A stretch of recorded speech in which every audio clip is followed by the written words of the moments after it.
on the vest, big dog. People love the vest. People love the vest? They do. Oh, really? I don't know who people are, but they love it. They love it. Isaac on the Love Boat is in the building. Let's get it started. You don't know who that is. In Dallas, where Dak Prescott and the Cowboys are looking for a bounce-back season. And rookie wide receiver, Simi Fehoko. Oh, did I mess that up? Probably. It's just hyped to be a Cowboy. Fifth-round pick is wearing T.O.'s number 81. That's my quarterback. Already reached out to Dez Bryant and had an inspiring conversation with his new quarterback. Take a listen. He texted me, a couple minutes after I got drafted, telling me, like, get ready to work and we're about to go light up the league and all that. And then I seen him in the locker room here and there. He's a cool guy, man. Down to earth, super humble, and, obviously, he's a ball player, too. See me, huh? See me. Oh, huh? All right, so Acho, does Dak Prescott sound overconfident? He does sound overconfident, big dog. Cowboys, they got 99 problems, and Dak Prescott's confidence, it might be one. Here is why. If y'all were listening to the quote, you would catch the problem. The quote from the receiver was Dak Prescott said, "We are going to light up the league." Yes. In theory, that sounds like a great thing. But lighting up the league, that mentality in May, will lead to lighting up the loss column in August, September, and October. So, what? I got to go to the big board, big dog. I got to go to the big board. We started the show early. That's why I needed the vest. I needed the vest because I could move. You need to move. I needed the vest because I am flexible. And I needed the vest because I'm going to break this down for you. Now, Dak Prescott said he's going to light up the league. But let me show you, Cowboys fans, why that's problematic. I'm just going to do it in story form. We all know the Cowboys' defense was very bad last year through the first 4 games of the season.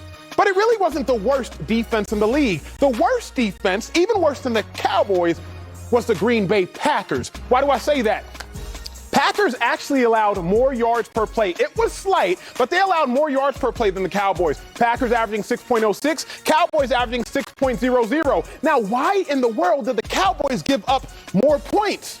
Because the Cowboys had to play more plays. But why did they have to play more plays? Because as you move on to the next progression, as you move on to the next slide, you'll see the 2 quarterbacks. Now, you better believe Dak Prescott was on pace to light up the league last year. He was going to give you significantly more yards than the Packers quarterback and Aaron Rodgers. He was going to give you significantly more yards a game, and he was going to throw for more attempts throughout the course of the season. Oh, Dak was going to light up the league, but at what cost?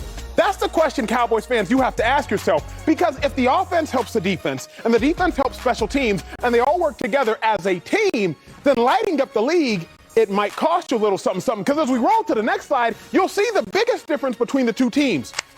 Packers, they ranked first in time of possession, meaning they were going to possess the football the longest. They were going to mask their deficiencies on defense. The Cowboys, on the other hand, 31st, second to last in time of possession. So while, yes, offensively, the Cowboys were on pace to light up the league, what they weren't going to do is, you look at the next slide, they sure as heck were not about to light up the win column, because through 4 games in the season, I just told you, and I just showed you, not my opinion, the Packers actually had a worse defense as far as giving up more yards per play than the Cowboys.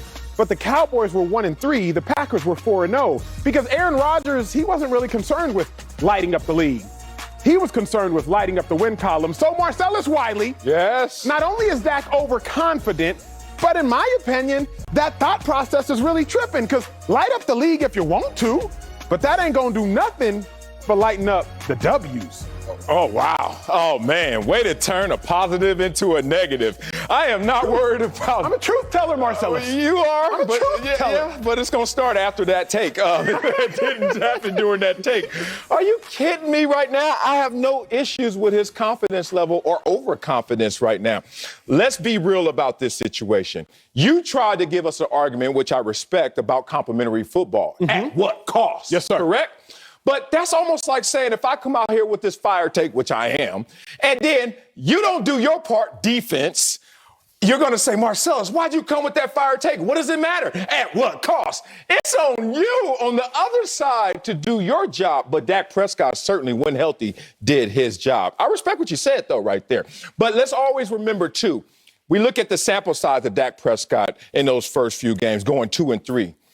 You got to remember that projections aren't even. Mm-hmm. You know why? After 5 games, what were the Pittsburgh Steelers? 5-0.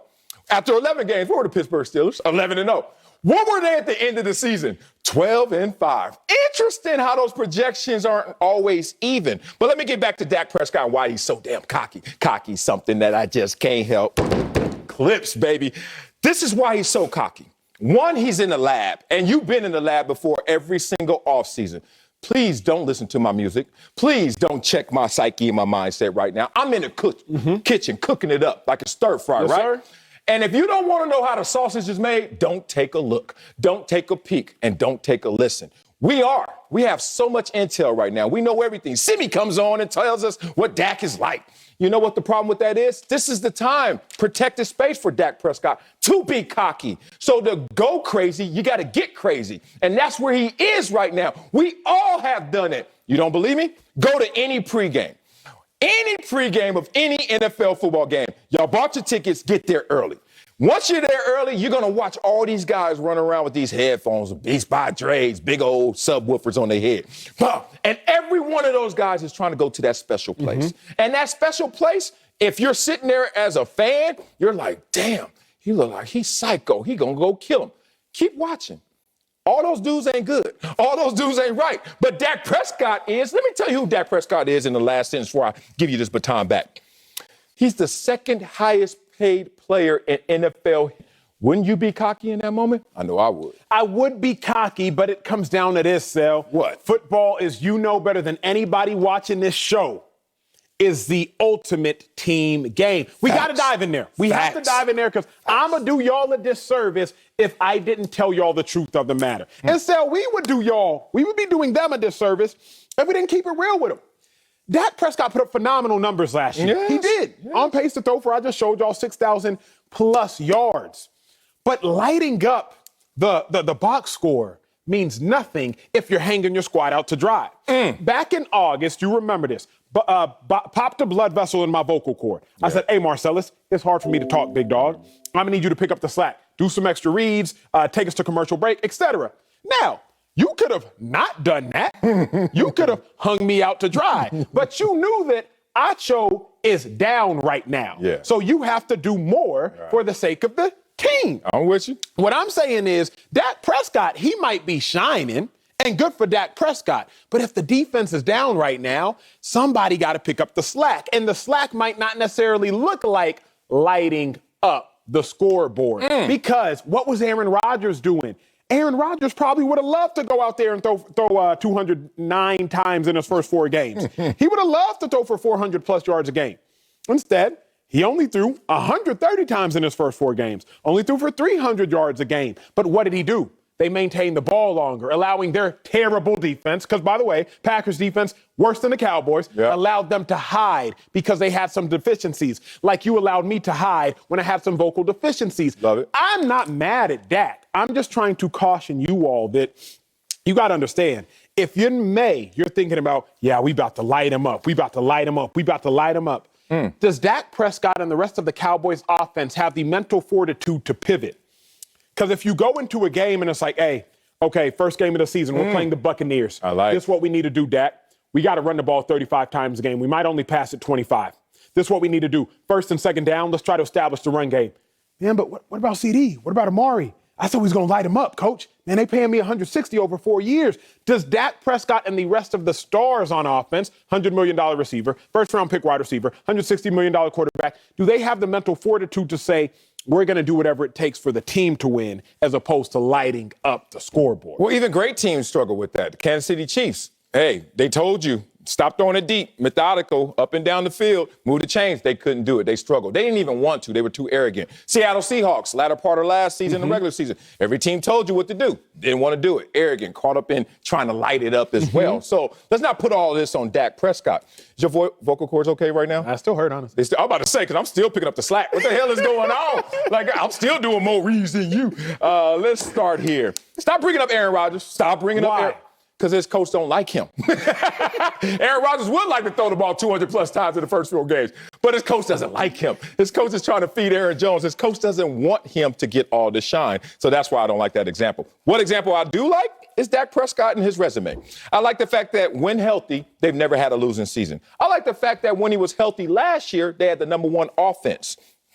Why does that matter? Because if you look at the teams last year that had the highest scoring offenses, the top 9 all made the playoffs. You trying to tell me that type of mindset, that arrogance and cockiness is going to lead to you actually putting up numbers that leads to the playoffs? Absolutely. So only one team last year finished with more than 400 yards of offense, and that was the Kansas City Chiefs. Dak Prescott was on schedule, on pace to do just that. These are all positive.